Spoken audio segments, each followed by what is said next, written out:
actually have a serious intro this week, as opposed to last week when we talked about big dog shirts. So, real quick before we jump into it, so my mom, my mom listened to the show like I told you she would, right? Oh man, and she listened on Tuesday, and we got to talking on something, and she said she was like trying to be sarcastic to me, but she's not very good at being sarcastic. But it's a gift. All of a sudden she goes, I said, "I'll talk to you later." She goes, "All right, big dog." And she confirmed those shirts, those were real, like those were legit, and that she told me that she picked them up all the time at yard sales for 50 cents. That's a deal considering they're like $20 retail. So yeah, exactly. But it was so funny because she remembered exactly what we were talking about. Good. I'm glad that it really resonated with her, because it certainly resonated with me. It's a big, important part of my childhood. I remember rolling into 7th grade thinking I was total hot shit because I had a fresh cut big dog shirt, a pair of American Eagle cargo shorts, and an American Eagle puka shell necklace. Looking back on it, I'm not surprised that nobody wanted to date me. So anyway, speaking of detestable things like my style in 7th grade, detestable things happening in Kentucky. Big John, Rowan County, in fact, Kentucky, eastern Kentucky. So this is brought to our attention late last week. Unfortunately, it was pretty late. This, I guess, has been going on for a while, but we didn't really know about it, like I said, until last week. But basically, here's the situation.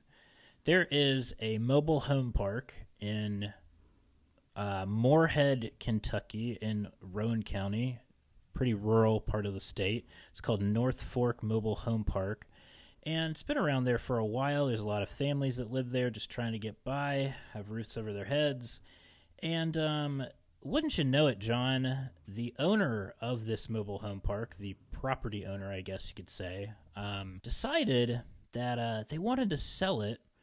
And they decided to hatch a deal with this guy named Patrick. She's so pissed. Your dog is already raising hell, and I'm here for it. Bonnie's pissed. She doesn't like when people do these types of things. No, look. Bonnie is OG. She's. Oh, Bosley just heard about it. Yeah, you know he's usually the last to hear about it, but he's always going to be the loudest once he's in there. It's no less passion, just hard of hearing. He's the last guy to hear about it, but he always wants to be the front man. That's him. But the first guy to post on Facebook about it. Exactly. Everybody else is like, don't say anything. Like, we're just trying to get by and everything. And then he's the first one to be like, I found this out. It was me. Can you believe this? All caps. All caps. It's time for an all caps. Sorry. Okay. Anyway, I appreciate the enthusiasm of the dogs. So the property owner of the mobile home park decided to contact this guy who, his name is Patrick Madden, and by all accounts, he is a USDA certified platinum grade fucking asshole. He's a developer, and he is buying, or has bought rather, the land where the mobile home park is, and he's going to build it into a strip mall, John. Now, last I checked, and look, I'm not a professional in real estate. I don't even own my own house, so take it for what it's worth. But a shitty strip mall versus homes for human beings, I'm going to go on the side of the homes. Yeah, I was really sad to hear this. This is happening more and more. I mean, it's one of those things. And the problem is, it's exactly kind of like the thing that we talk about all the time, like rural Appalachians or rural people who just don't have a ton of money to put up a legal fight. So they don't have the ability to just throw in a ton of lawyers, as this guy probably does.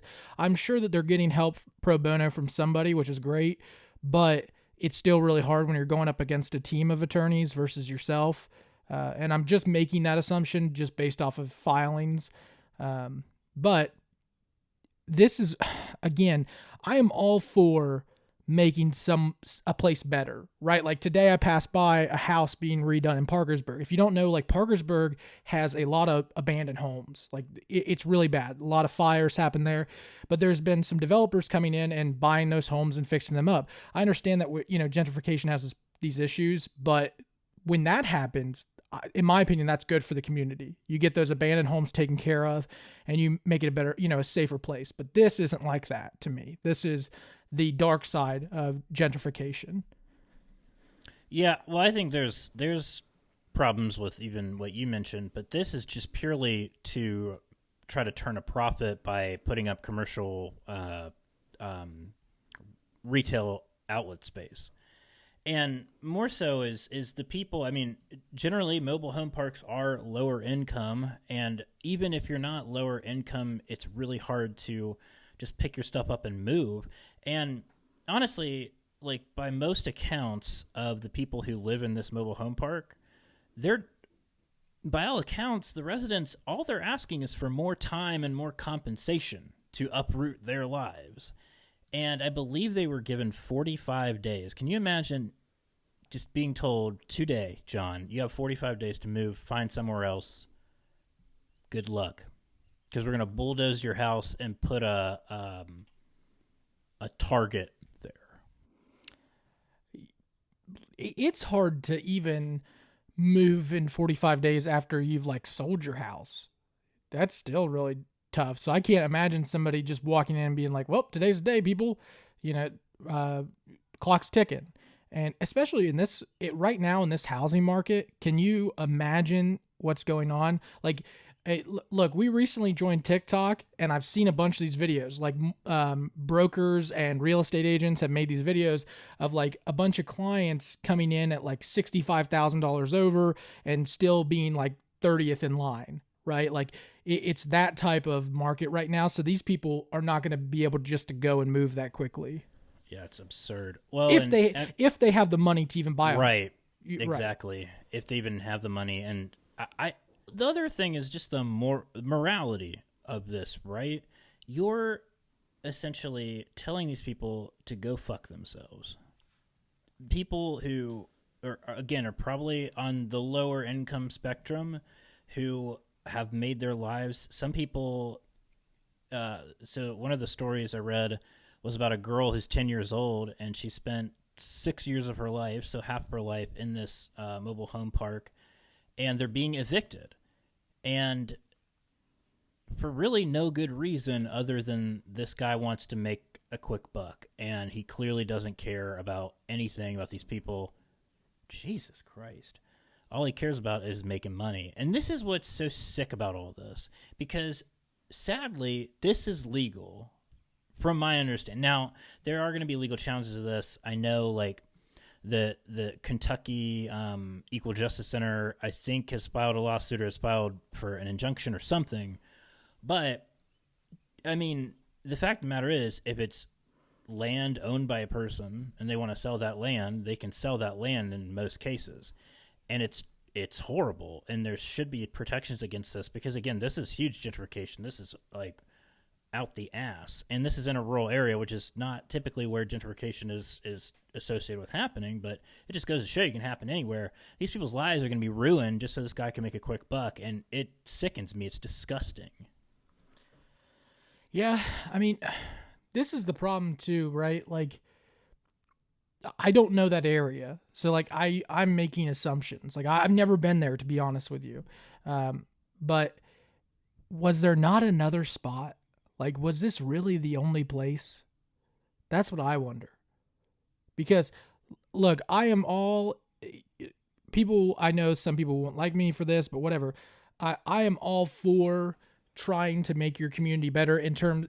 And that includes, like, bringing stuff in to have access to, like a shopping center, for instance. But I'm not for it when it comes down to things like this. Like, was there no other development land? Because if you look like, I'm going to use Parkersburg for a good example. Like, there are plots that have been set aside essentially for retail and stuff like that. They don't have to go and take people's homes. So I'm wondering if that is actually there or not. If it's not, we have even bigger issue. I'm sure that there's plenty of locations they could have built this. I think the reason, my understanding why they wanted it is because it's right off the highway. Okay, He wants to build a strip mall at the that's I-64 exit, and that's purely like some dude that's trying to make money. Right, yeah, and he doesn't care whose lives he's going to ruin. That's not acceptable then. Absolutely not. It's fucked up. And it just goes to show you that these problems, I mean, gentrification is typically viewed as a urban problem, but in this case, it's not. You're going to see it more, too, in a rural area. Oh, for sure. For sure, especially with those communities right off the highway. Yeah, and I just recently learned, I'm not a tax expert, but I recently learned that Biden's implementing a certain tax. It's like $350,000 to go up to, I'm not even going to try and explain it. But anyway, I've heard that has made investors stop wanting to push money into like big infrastructure, and they want to actually come in and buy like homes, for instance, build them up, make them more expensive.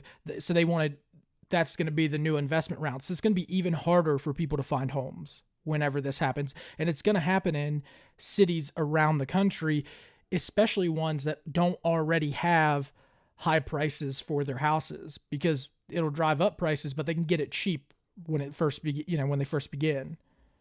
Yeah. And sadly, it already is to a huge extent. I mean, look, I lived in Nashville for 5 years, and I'll tell you what, there you can literally drive down the road and look to see where gentrification started and where it's happening currently.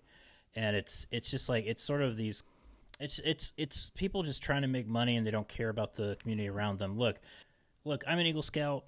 Boy Scouts had plenty of issues, 100%. But one thing they did get right is the principle of leave a place better than when you found it. If there's any, like that should be the principle that is applied to things like this. And when you go in and you ruin people's lives just to make money, and this guy's not even from there. He's from Lexington. He's not from Moorhead. He's not from Rowan County. He's from Lexington. So it's a guy who's outside that community coming in just to make some money off the people there, and without any regard for these people's livelihoods. And it's disgusting. It's wrong. And it's these types of things are so frustrating because honestly, they happen so often. Yeah, and it's funny that you were talking about too, like that this is already happening, because it makes me remember like Parkersburg, which is a little town that it's starting to have really high home values, but it didn't whenever we were buying a house. But now you're seeing a bunch of people come in, buy homes, and flip them, which is not something that happened here very often. And now it's happening all the time. So you're right. It is happening even in places like this, in West Virginia. So I think you're going to continue to see it. And we haven't had, something like this happen, but it does not surprise me, because when you look at the bottom dollar, that's all people care about when it comes to investment. It's just, it's so sad. Yeah, I hate it. I really do. Yeah. And I hate it for these people. That's just heartbreaking. But anyway, so follow this issue. The families were supposed to be out by this past Friday. I haven't really seen a lot more information about it, but there's an account on Twitter called @ForkJustice, that has been posting semi-periodic updates. Check them out. Follow them. Follow Eastern Kentucky Mutual Aid, EKY Mutual Aid. I know that they're involved in this as well. And we'll stay on top of this, because this is a travesty, and it's shameful, and it shouldn't be happening. But with that being said, John, we have some announcements. We got one new patron this week. Oh, yeah. I totally forgot. For some reason, I thought we didn't. Anyway, you can cut that. We do have a new one. Matt joined us this week. Thank you so much, Matt. And thank you to everybody who remains with us. They continue to come along for this journey, and everybody that will, because it's because of you all that we can continue to get better, produce better. We can have microphones like this. We can do things that we want to do. And we have a lot of really exciting things coming up. Don't forget, if you want to join, patreon.com/appodlatcher. You can join for as little as $5 a month. And Chuck, I think this is the week we're dropping the new Flatwoods Monster. Is that right? It is right. We got a little bit delayed on that final one, but we'll be dropping it this week. So if you're at that $10 tier or above, hit that up. But with that being said, let's get into our episode. John, we've got a great interview with a lovely person, Ashley York. Ashley is a director and producer who is from Eastern Kentucky originally. She lives out in California now. The reason why we had her on our show is because she directed and produced the documentary called Hillbilly, which is an incredible documentary.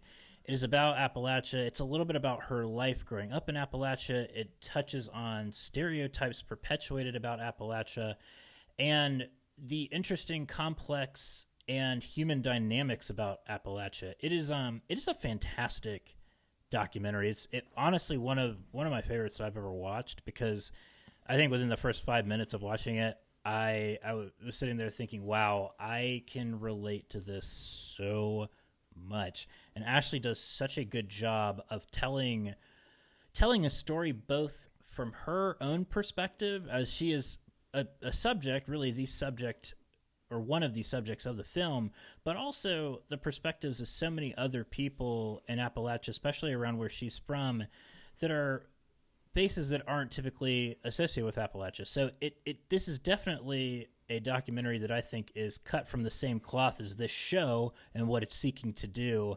John, what was your thoughts? I watched that and I was shocked at how good it was, which it's not like me trying to push anything on them. It's just the fact that like these documentaries are hard to do. They're not easy. And then we come to find out it took 5 years to do this one. That's insane to me. And it was really funny because when I was watching this, I had written in my notes, Chuck will relate to her, John will relate to Silas, which is exactly how I felt. Like I knew that when I watched that you listening to her story, you'd be able to relate to that really well.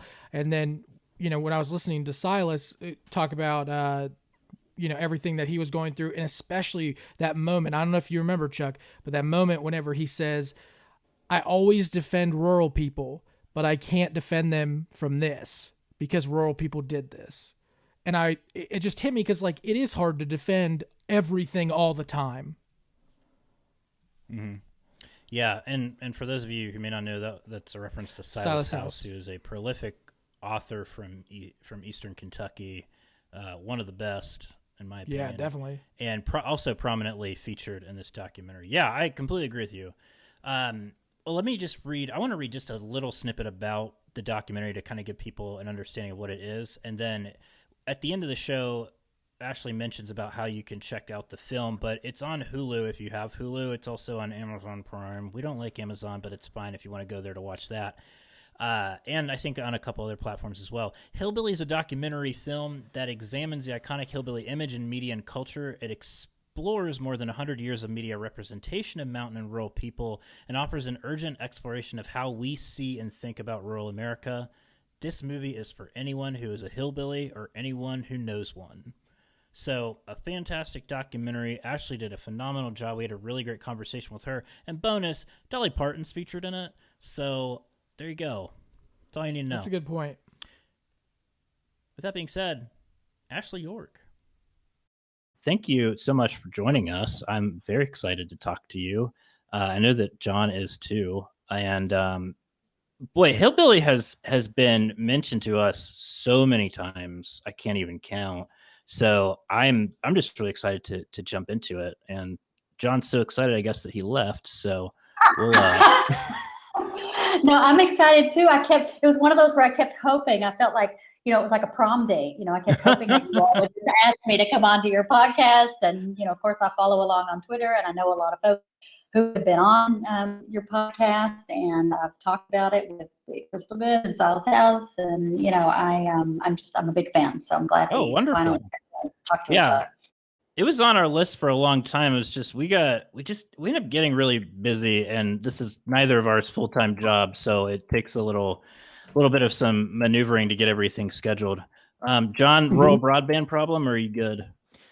No, I tried to record on my computer for video, and it will not let me. It just screams at me. Yeah, I had to do that too on Photo Booth. We'll figure it out. We're learning.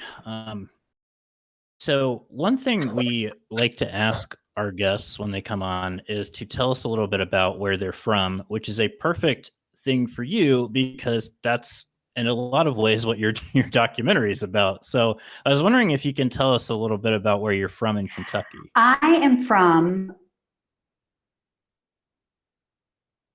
it's interesting. I grew up in rural Kentucky in Mead House Holler, which is something that I did not tell anyone until I started making this film. So, had you asked me where I was from when I was 18 years old or when I had first moved to Los Angeles, I would have told you that I was from Pikeville, Kentucky, which is the urban center of East Kentucky, where I grew up. But I grew up in the head of a holler. We were the last house in the head of the holler. My grandfather referred to it as the sticks. So, very rural. Specifically, I lived in Kemper, Kentucky, which is, a teeny tiny town in East Kentucky, right over the West Virginia border, right over the Virginia border, right in that pocket there of Southern Appalachia. Wonderful. Yeah, it was so, and we'll definitely get into your documentary, obviously, but I'm probably going to butcher this quote. I think it was at the end of it, but you'd mentioned something about not truly realizing or appreciating where you're from, and apologies again for butchering this, until you leave. And then sometimes you also need to come back and listen to people to really truly understand it. And that really resonated with me because I grew up in West Virginia, and I think kind of grew to resent it while I was growing up there. And it wasn't until I left and moved up to Michigan for law school that I really truly appreciated where I was from. I'm wondering if you had a similar, I guess, epiphany or recognition of that yourself, and when that kind of happened. Sure, Chuck, I had a shared experience like you and like so many of us who grow up in Appalachia. In the film, Silas House, the brilliant Silas House, tells a story about how he works with a lot of young people and how they want to escape the region as soon as possible because they're ashamed of where they're from. They're ashamed of the way they talk. Based on all of these representations that we see over and over in magazines, in the movies, and on television. So I am not unique in that way. My youngest memory of seeing myself represented on TV was when I was a 9-year-old kid, and there was this special. And it was, everybody was talking about it, but nobody was talking about it, right? Like we all knew it was happening. And the next day at school, there was this sense of like, oh my gosh, like we were all felt so ashamed, but there was no like critical discourse about it. And I think from that moment on, like that was the inciting incident for making Hillbilly. Although I didn't say, hey, I'm going to make a film someday when I'm in my early 30s after I have left for a while. But I definitely had that shame. I mean, when I left the holler, I was 18 years old. I moved to Lexington, Kentucky, where I was accepted into the University of Kentucky. And I was a journalism major, and I was very ambitious and active. And I was working for the student newspaper, for the student radio. I was interviewing a lot of people.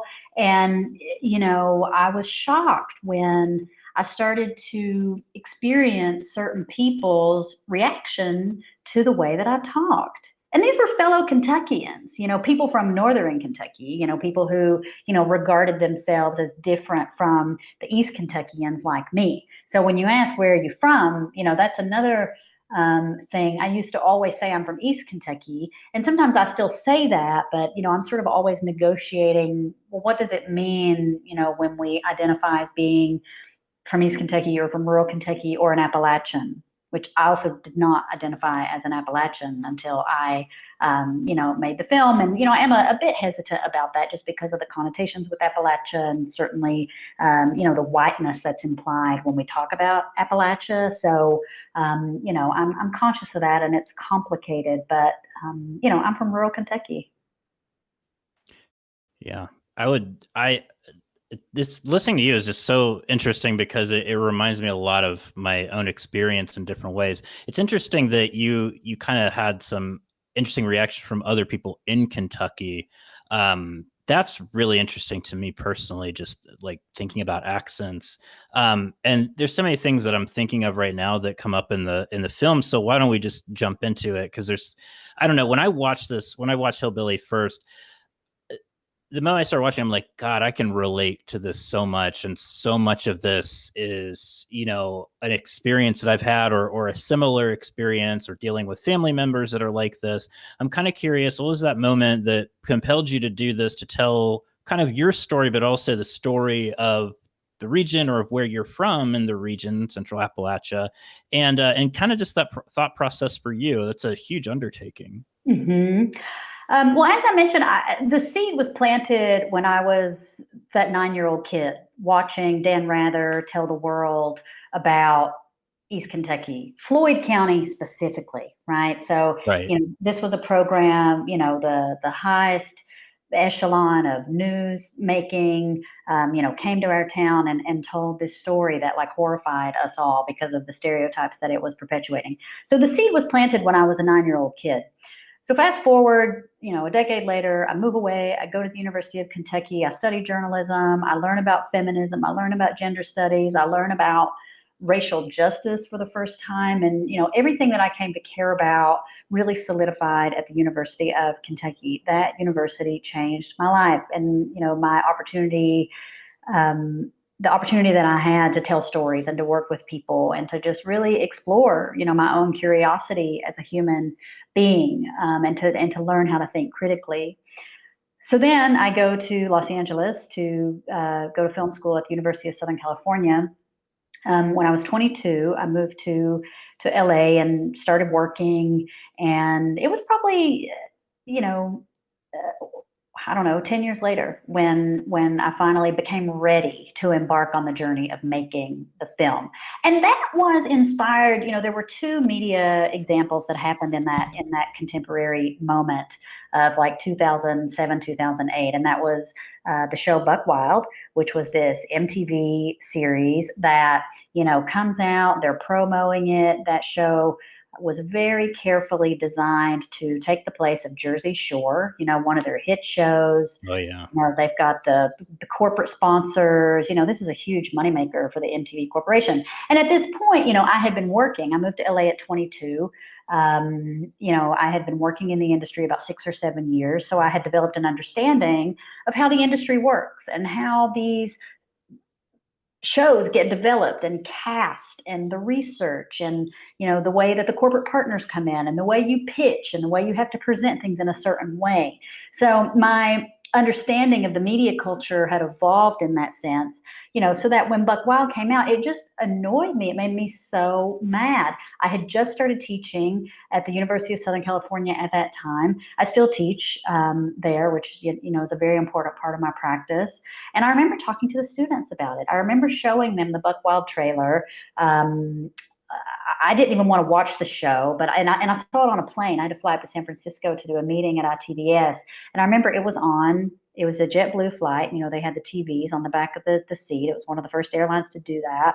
And I remember seeing McDonald's, this giant hamburger. So I knew like, oh my God, they've got like the biggest sponsor in the world. Like, and this was just all constructed. This series filmed in West Virginia, showing these kids who can't regulate, who don't have phones, who are just running wild and partying. And, this is what life in West Virginia is like. When I knew, like, okay, sure. Like, yes, people like to party. We loved to party when we were kids. We would camp out and we would four-wheel on top of the mountains. But we also like went to college and we read books and we like had questions about the world that we lived in, and we weren't just all these walking stereotypes. So that just really upset me. And again, I was in the context of an academic environment. I was in the context of working as a producer. I had started to make my own work. I started making a film about some folks that I went to high school with who are currently in prison for murder for life. So that started taking me back home and having me, just look at where I grew up in a different way, look at how the Christian establishment, had affected, these young people from my hometown. or their relationship to Christianity, I should say. So, there were a lot of things that came together. And then Orange is the New Black, a series that I adore, on Netflix. This series comes out. I was interested in the experiences of people who were in prison. Of course, I'm watching this show. It is so progressive in the way that it's representing women and non-binary folks and sexuality and gender expression and race. I mean, the show was just doing so many important things. But here comes your rural character, Pennsatucky, and she is just every stereotype in one character. And her name, even the fact that her name is Pennsatucky, that she's intersecting all of these Appalachian regions, and Right. her whole storyline was just anchored in, she shoots up an abortion clinic. She's just, it was like the writers in that room, they just didn't have an understanding of like all of the issues and the intergenerational issues and the complexities and nuance of Appalachia. So, the film, in a large part was made with that audience in mind, that we wanted this film to be a resource that professionals could look at and that could just make the point that, we should be more mindful and respectful and conscious of the way that we represent people from rural communities, people from Appalachia, the same way that we represent, any marginalized or vulnerable person.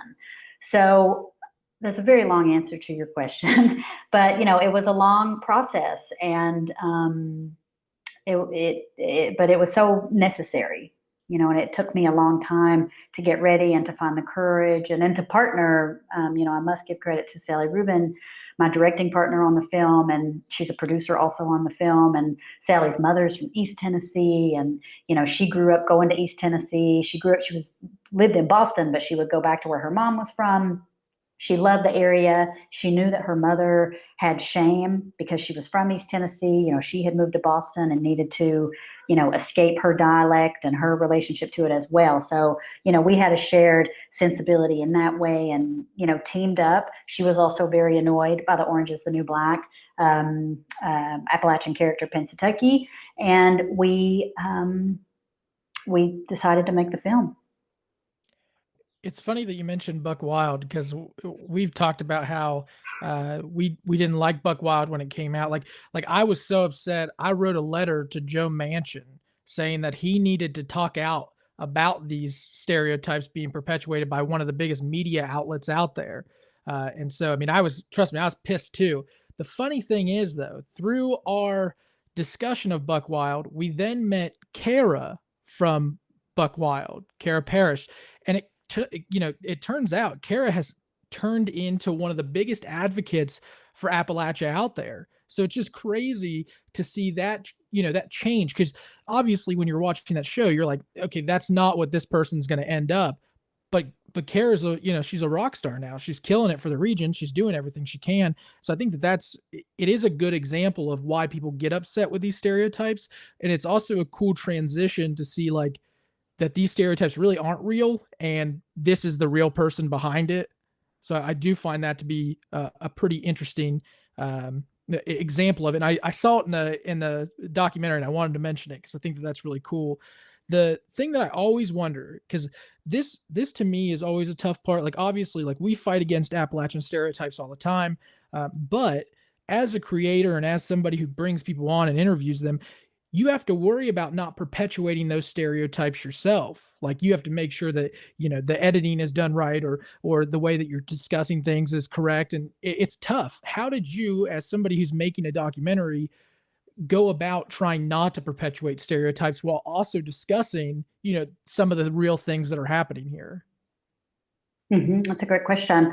And just one more point about Buck Wild. I appreciate Yeah. you mentioning that experience with Kara. I don't believe we interviewed her. I don't remember intersecting with her.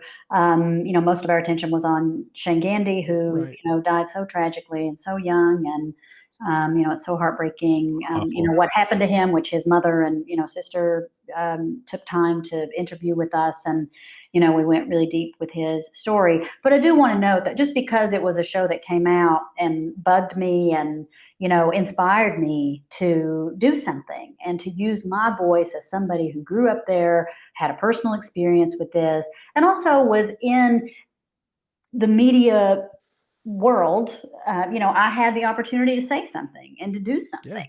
Even though I had run away from Appalachia, I sort of, like you, Chuck, I had developed that sense of like, I don't ever want to go back. This place, forget it. I need to not speak like I'm from there. I've been discriminated against because of this. I've been made fun of right to my face. Like I just, like I had to change in that way, and that was a process in and of itself. It took us 5 years to make, to make the film. But, the point is that both of those things can coexist, right? Like a show can be harmful as far as the MTV corporation, doing what it's doing so carefully and so orchestrated, to sell ads, but it can also be a great experience for the people who are in the show. I mean, I've produced a ton of television in the 18 years that I've been in Los Angeles, and I've certainly, not all shows are equal, but, I know that there are shows that sometimes I'm like, oh my gosh, like, I'm just doing this for a paycheck. But on the other side of that, the people who are participating, it's like the greatest thing that ever happened to them, to like have their story be recognized and told, and, to work with people, professionals from Los Angeles who come in to tell their story. So, both of those things can be true. And I certainly know, from talking to other people about Buck Wild, that there were people who had positive experiences, people who, I'm sure like Kara, who learned something and who are using that for their own activism. So, we never know where inspiration is going to come. And, I think that's the beauty of humanity, right? Is that we're always growing and evolving, and we learn and we unlearn. And, that's very meaningful. But for us, when we started the film, I mean, of course, the first rule was do no harm. I mean, that's my rule with everything that I make. I don't want to be in the business of, people feeling like they trust me to tell their story, and then it all of a sudden becomes something else or something they don't recognize, or, if they feel misled or misrepresented in some way. I mean, I grew up seeing that my whole life as a person from Appalachia. So as part of my practice as a journalist and filmmaker, I didn't want to do that. So, the first thing we did when we said, okay, we're going to make this film, we learned about the Appalachian Studies Association Conference, which is this annual event that happens. It rotates to various universities in Appalachia every year. In 2014, we went to Marshall, West Virginia. In 2014, we went to Marshall University, which is in Huntington, West Virginia, and we attended our very first Appalachian Studies Association conference. Before we went, we looked at the program, and we learned that there's this incredible world of people who study Appalachia. They study the issues, they study the social movements, they study the issues of racial justice, of women's issues, of, just the environment. People who have dedicated their lives to studying Appalachian culture. So, that was very eye-opening, to learn that there were all these scholars and writers and activists who were doing such important work and were able to articulate these issues in a way that I could only dream of at that point. So Sally and I, we flew into Huntington, that amazing airport right there on top of the mountain. It was a teeny tiny plane, and we went to the conference. We met a lot of the folks that we would work with throughout the production. People like Barbara Ellen Smith, who is featured in the film, who makes that incredible comment about progressives, and how progressives need to be really conscientious of how they're talking about poor white people. We met Emily Satterwhite. Silas House was the keynote speaker that year. And, Sally had worked with him on her prior film, and he was open to working with her. They had a great experience. And, I remember the moment I met him. Of course I knew about Silas, and, I knew he was a very prolific and respected writer in the region, but I hadn't got to experience his work. But the moment I met him, and, I was putting the microphone on him because he was doing the keynote, and we just stood there for a moment, and he was like, whatever you all need, I want to participate. And his beautiful, piercing blue eyes, and just the way that he spoke, and then hearing him deliver this keynote with his accent, like unfiltered and unaffected. I mean, that was one of those moments in my life, that was so transformative. And, it was just so meaningful. The dog, yeah, sorry, my pups. My dogs are about to go nuts. I know. Yeah. It was like her little toes are tapping, so that's why I paused. She's looking for the cat food. That's okay. So, in that, that conference was so important for us and for our process. I mean, the people we met, we continue to collaborate with and to talk with, and, they were just guiding us every step of the way. So if we were looking to connect with the person who wrote this book, they could help us make an introduction. They served as humanities advisors to us on the grant applications that we did. We were so fortunate to have the support of the National Endowment for Humanities for Hillbilly. Without them, this film never would have gotten made, probably. They trusted in us, they believed in us, they believed in our vision, and gave us a development grant and a production grant. So, like, the arts matter, humanities matter, these funds matter. For creatives. I mean, this wasn't the kind of film that Hollywood was like, yep, we'll give you all the money you need to make it. I mean, it was very difficult for us to try to raise money through traditional means because of that bias. And, when you hear about the liberal media on the coast, they're not always the most welcoming and friendly to people who want to tell a story based on, a community that they have a ton of stereotypes in their mind about. So that conference was important, and, just really reaching for, like, my heroes. I mean, when I learned that Bell Hooks was a Kentuckian and that she and I also had a shared experience, when I read her book, Belonging, she talks about going back home to live out the rest of her life, and how she had to run away from where she was from in order to find her voice. And that is, directly connected to that last comment that I make in the film, where I say sometimes you have to leave to find your voice, and sometimes you have to go back for a deeper understanding. I mean, that is directly inspired by Bell Hooks, who is the greatest influence perhaps in my life, as a person, as a human, as a scholar, as a media maker. I am so inspired by her and her work and her courage. And, the opportunity to interview her, oh my gosh, was like one of the greatest days of my life. We got to do 2 interviews with her, but of course, and they were both phenomenal. But the day that we got to, when she invited us into her home in Berea, Kentucky, I felt so grateful. Yeah. Yeah, that's it.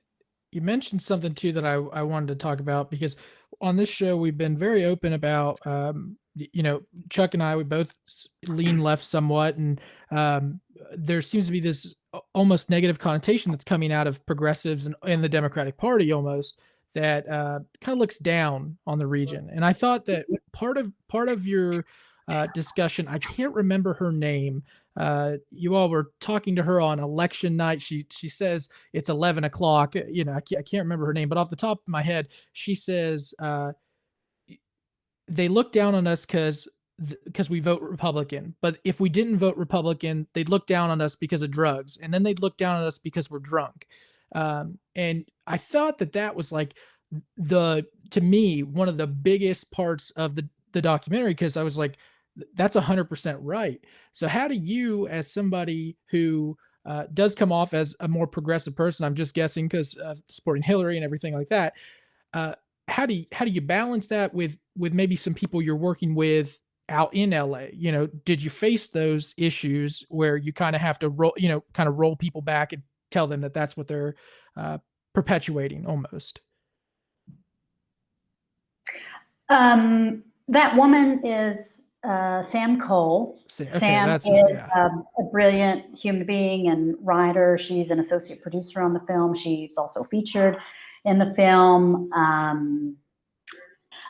So Sam, she tells a very important truth there, that, when people have bias and when people, discriminate, let me try to wrap my head around what I want to say here. I mean, we made Hillbilly very separate from the industry. I mean, we were a very small unit.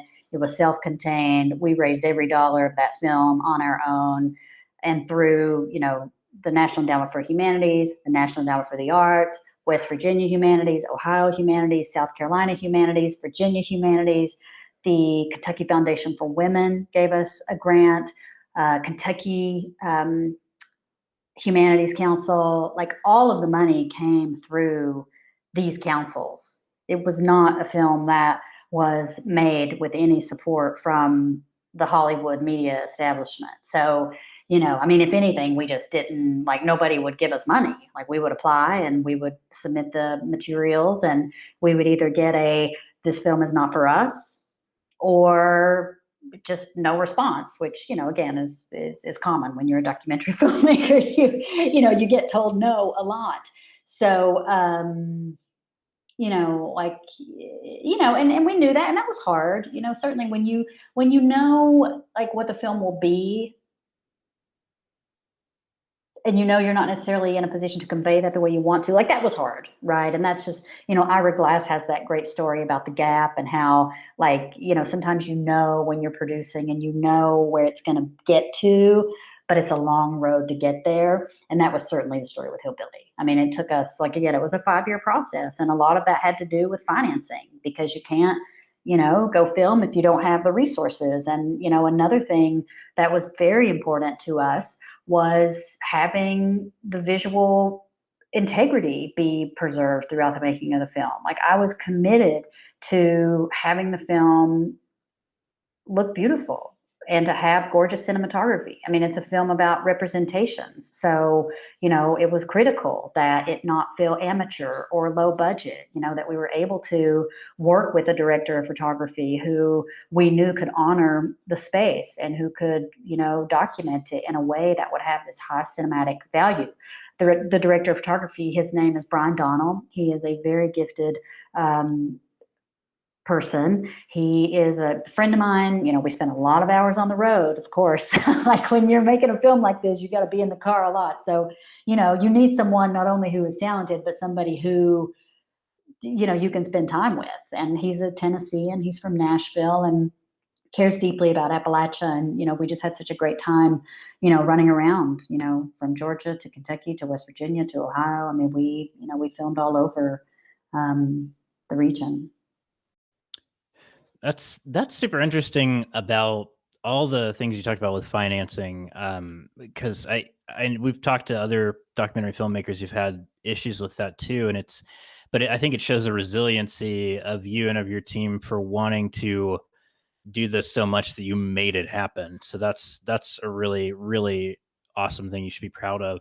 I'm curious what the reaction has been from people who aren't from the region, or maybe people from the film media establishment that you speak of. Because I saw on the website, it certainly has been at least nominated and received a number of awards from different film societies, different groups and organizations. I'm kind of curious if people went into it with one preconceived notion, came out with another, or just what the general reaction from people who aren't familiar with Appalachia was. So, again, when we set out to make the film, the goal was to make a film that would have commercial viability. Certainly, this was my second film. I had made the film TIG, which we, also made independently, but we were able to get financing. Like, we had to, work on our own for about 6 months, which was substantial. And we shot most of that film in 6 months. But then that put us in a position to take the film out and to develop the film with a number of potential financiers, including Paramount, right? We ended up going with Big Beach on that film. We made it, we premiered at Sundance, and Netflix acquired it back when Netflix was still a DVD company. So, that was where I was as a filmmaker. So, of course, this film, like, I wanted it to be big. I, wanted it to go to someone like Netflix, So we make the film, we get accepted into the Nashville Film Festival, which was a terrific festival. We premiered there in, April or May of 2018. Dolly Parton saw the film, and she said it was wonderful. We were so grateful to Dolly for her kind words about the film. And of course, she is, featured in the film in archive. And the film started to make its way through the festival circuit. We showed at a festival in San Francisco. We showed, we were accepted into Doc NYC. We screened, at smaller regional festivals. And then we got accepted to the Los Angeles Film Festival. And that was so exciting and so unexpected and so important because, we wanted the film to reach urban audiences. Like we, of course, wanted to make a film that folks in the region could be proud of and folks in the region could see and not feel horrified or not feel like they're being made fun of or not feeling like, well, here's somebody who grew up there who left and who's, telling some hateful story, about her experience there and, feeling like she had to leave to, go be, a journalist or a filmmaker. But the thing is I was run out of my own state by my fellow Kentuckians. The way that some of those folks talk to me, my fellow journalism colleagues at the University of Kentucky, they're some of the most harsh comments I've received. And I've received them like in LA too, right? Don't get me wrong. Just some weird things that people do when they hear where you're from and they'll break out in song or start singing the Beverly Hillbillies. I mean, my God, I've seen it all. But, the hardest ones perhaps were there in Lexington, Kentucky. And I often say, people are like, well, when you moved to LA, that must have been like some great culture shock. And I'm like, well, not really. Like when I moved to Lexington from East Kentucky, 2 hours west, that was like this culture shock that I didn't expect. It was hurtful. I mean, I was also at this point in my life where I was like discovering feminism and just critical race theory. And, I was transforming as a person, but I was also being met with, discrimination, like for the first time, in my life based on, where I was from in Eastern Kentucky. So, but the film, it has screened around the world. I mean, we, from LA to New York City to the Frozen River Film Festival to the Boone, North Carolina Film Festival, San Francisco, Doc NYC, the Anchorage Film Festival. We've screened at a lot of universities. There was a screening at Eastern Kentucky University where we had 800 people, our largest screening to date.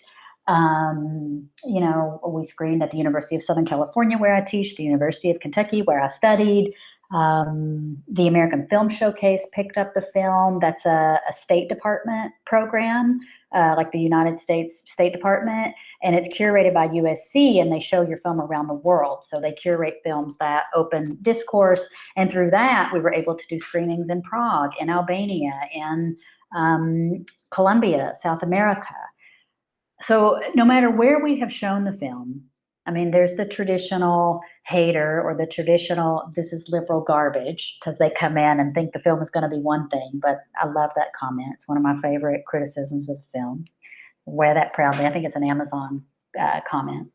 But 98% of the feedback that we've heard about the film is that it helps people understand a region of the world that they didn't know much about. There was this woman, Justina Walford, who was the programmer at the Women's Texas Film Festival in Dallas, where we were also invited to screen very early on in our process. And when Justina talked about the film, she said, "This movie changed my perspective. I had preconceived notions about Appalachian people, and this movie changed how I think." And, I loved, I love that. And, I got a note from this fellow in Canada, and he says, "I'm actually a Canadian from Northern Ontario, but being a border city, we were very connected to our neighbors from the South," referring to the United States as the South, the greater U.S. as the South. "We feel your pain and your glory, and the Trump era concerned us. Your movie really helped us better understand how and why so many people have and continue to support him and the horrible ideologies he stood for. We love our neighbors, and your movie helped me look past the people who voted and more at the why. I hope to see an update." This documentary captures exactly what is happening in America right now. That's from someone in San Francisco. Someone in Prague said, "It's rather similar here in the Czech Republic. Our president and prime minister have been dividing the country, and they were voted for by people who are easily manipulated. Maybe there's some crisis of democracy in several countries all over the world." So, I share all of that because, we have just found that, while so many of us like you, Chuck, saying you grew up there and you felt shame. Like, this is something that people feel all over the world. These personal stories, I mean, they become so universal. And that's the real magic and gift of, making this film was I was so scared to, involve my family, to involve myself, to bring my own personal narrative into this film because I felt like I had so much at stake and like I'm going to risk my career, here in Los Angeles in some way. But like that's what growth is about, right? Like confronting those parts of ourselves where we're not sure, or where we struggle, or where we feel hurt or shame. And, it's been so transformative for me, and I'm so grateful. And just the collaborations with, all of the partners on the film, with the advisors, with all of the participants. I mean, what a life-changing journey. I really look forward to continuing the work. Well, I think that is a perfect stopping point because I think that's a great wrap up. We really do appreciate you coming on, Ashley. Where can people learn either more about you or the documentary, or where can people watch it? Let our listeners know. Sure. Hillbilly is available on Hulu. So you can catch the film there. It is also available on Amazon. Hillbillymovie.com is our website, so you can reach us there. There's a contact form, and we get those emails and we respond to them. I love hearing from folks. That's where I heard from some of the folks that I just read you their comments. We have a very interesting collaboration coming up with the Smithsonian, who commissioned Sally and I to make a short film based on the themes of Hillbilly. So that's going to be awesome. Part of their exhibit that they're opening this fall called Futures. So we're really excited to be able to, continue the work and to come back to the region this summer to make a film that'll be in the Smithsonian. So really cool. Mm-hmm. That's awesome. I live in the DC area, so I'll have to check that out when it comes out. Oh, that's great. Yeah, I'll have to make sure that we, I'm not always the best at like following up and keeping up, with folks, because there's always so much happening, but, I would love to find a way to do that so that when we do come out, you should come. It'd be great to meet you. I mean, of course they're unsure if, they're going to be able to do in-person stuff in November, but sure. That's the hope, is that there'll be some kind of reception and launch. And, we're one of many filmmaker, they curated a bunch of us, or commissioned a bunch of us to make short films about the future of America. So that's awesome. Yeah. Well, Ashley, again, thank you so much for talking to us. I know I really loved the documentary. I know John did too, and I know that we've heard such good things from all of our followers and listeners. So we hope that more people get a chance to experience it and really appreciate it like we did. Well, that's great. Well, thank you guys so much. I've had a baby since the movie, so you might have heard her in the background, and my pup Lula. I'll just mention that for your own sound editing if you need that. And what a pleasure. Again, I was so happy that you guys reached out. I'm such a fan, and I was just hoping you would ask me to come on your podcast at some point. So can't wait to hear it, and look forward to keeping in touch with you guys. And congratulations on all of your great work that you're doing. Well, thank you. That means a lot. I really appreciate that. Bada bing. All right, John. I might need to watch this documentary again because it was that good. My wife is gonna watch it. We're gonna watch it together. But I was really struck by how hard it was to get the funding for the documentary, and just how resilient Ashley and her team were with making sure that it happened. And that's something that is so important. It would have been so easy for her team to give up on this project so many times, and they didn't.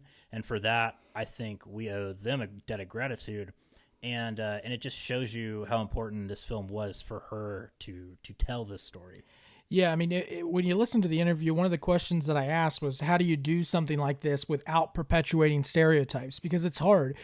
Chuck, as you know, when we think about the show, like, we have to be careful too, because it's like, we want to talk about things, but we have to do it in a way that we know that we can present it in a fair situation rather than try to, essentially become J.D. Vance 2.0. And speaking of J.D. Vance, the funny thing about this is, if you read or watch Hillbilly Elegy, you wouldn't think that there was a black person in Appalachia. But come to find out, while watching, you watch Hillbilly and you see that there actually is a black community, and it's a black community that's fighting to stay relevant. They want to be a part of this culture, but they have to kind of find their own way to do it. And, that's, again, a huge thing that we always talk about that book missed. But this documentary does a really good job of showing that there is diversity here. And not everybody is the same, and not everybody thinks the same. And I think that was really important. You had two competing sides. You had like the Trump voters from her family. You had Silas House and her, who were on the liberal side. To me, it was like one of those things that you could finally look at Appalachia and go, everybody's not the same there. Yeah, I think the way you framed that is really perfect, because it like what we try to emphasize on the show, showed the complexity of it. It didn't just show you some whitewashed view of Appalachia. It showed you every aspect of it. It showed you Afro-Latin poets, which we've touched on briefly before, but which was incredible. It showed people, LGBTQ people, which hardly ever in the national media get highlighted from Appalachia. So I thought it's so important, and I think that it deserves so much attention. And so I really implore every single one of you who is listening to go and watch this. You will not regret it. Yeah, and if you're in college, tell your professors, hey, stop showing Hillbilly Elegy or stop having us read it. Show this instead, because this is the real thing. I wish that more people would do it. Heck, I might even create, maybe that's what we do, Chuck. We create an email list and we just email blast this thing out to all the professors saying, stop showing Hillbilly Elegy, stop making your kids read it. Watch this instead. Hell yeah, let's do it. Speaking of doing it, let's do it, meaning the last segment of this show, as it always is. The last part of the show where John gets to air up all of his pent-up aggression from the past 7 days, let it out like a trial balloon going into the sky. The monarch of meat, the baron of beef, the caliph of the center-cut beef with Big John. Ladies and gentlemen and gender non-binary folks worldwide, we are pleased to present to you the beef-eating mouth of the South, coming to you live from a foreclosed Ponderosa back-to-back buffet world champion beef with the Big John.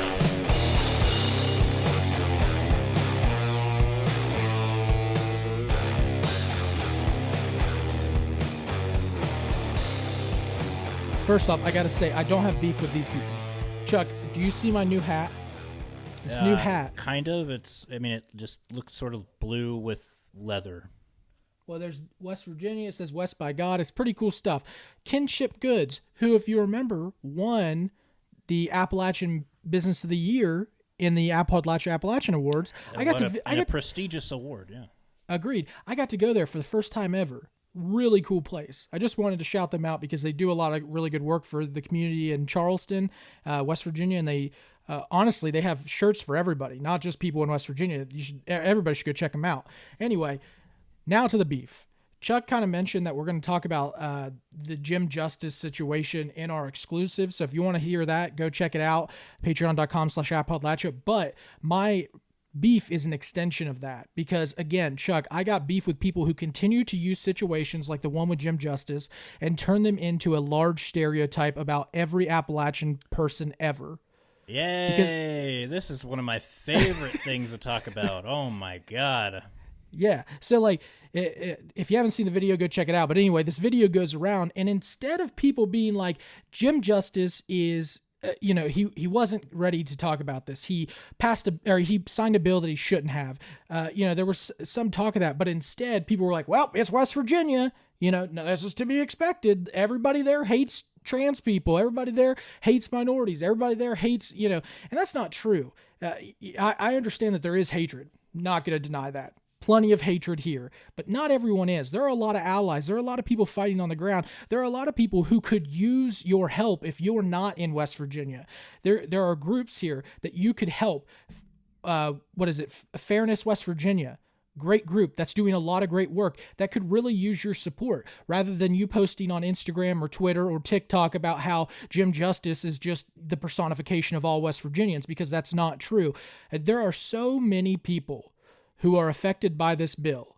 In fact, Chuck, I don't know if you saw on my Twitter, I got a response from one of our old high school science teachers, Allison Schul. Miss Schul. She was also a participant in our accent challenge. Oh, yes, she was. Anyway. Not our challenge, but our thing. Yeah. She had said, because Jim Justice had said, like, there's only 12 kids, that this will affect. And she said, that's funny. I like it. He's pulled that number out of his ass. Right. And she said, well, that's funny because that would mean I have 6 of them.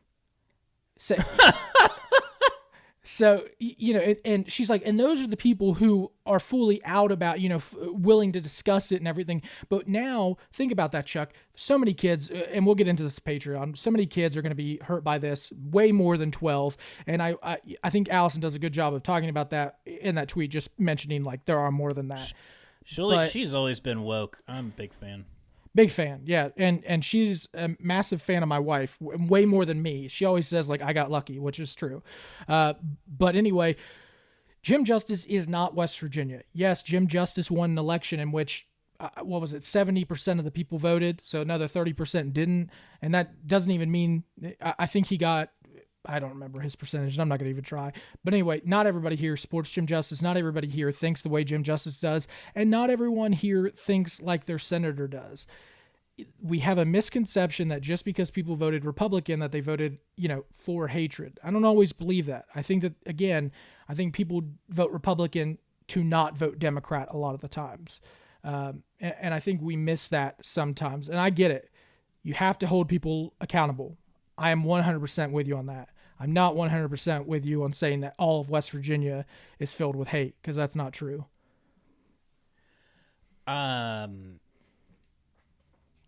Correct. Hold on. Let me just... Okay, so exactly. So this is something that is a personal grievance of mine, a personal pet peeve of mine.